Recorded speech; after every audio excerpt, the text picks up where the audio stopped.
আমার খুব প্রিয় জায়গা। আমি এখানে এর আগে থিয়েটার করতে এসেছি। বর্ধমানের মানুষের সব থেকে যেটা আমার ভালো লাগে, তারা খুব ভালো জিনিসটার প্রশংসা খুব উঁচু গলায় করেন, দরাজভাবে করেন। থিয়েটার করতেছিলাম সংস্কৃতি মঞ্চে, এবার সিনেমা নিয়ে এসেছি আমরা, এবং রাপ্পাড়াও fullstop.com আমাদের সবারই খুব কাছের একটা সিনেমা। আমরা অনেক দিন ধরে শ্যুট করেছি, এটাকে চেষ্টা করেছি যতটা ভালো করা যায়। আমি সবাইকে বলবো, বর্তমানে সবার কাছে অনুরোধ যে আপনারা প্লিজ হলে গিয়ে সিনেমাটা দেখুন। ভালো লাগুক খারাপ লাগুক একবার দেখুন, তারপর খারাপ লাগলে কাউকে বলবেন না, চুপি চুপি বাড়ি চলে আসবেন।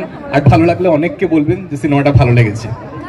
আর দ্বিতীয় কথা, আজকে যিনি আসতে পারেননি, ধীমান বর্মন আমাদের নির্দেশক, তিনিও সিনেমাটা খুবই যত্ন নিয়ে ভালো করবার চেষ্টা করেছেন। সুযোগ বন্দ্যোপাধ্যায়ের নাম নেব, যিনি রাপ্পাড়ার এই চরিত্রটা সৃষ্টি করেছেন। আনন্দমেলায় দেখা গেছেন, আপনারা দেখেছেন। গতকাল অলিভিয়া এসেছিল। অলিভিয়া এই সিনেমার খুব বড় একটা পার্ট।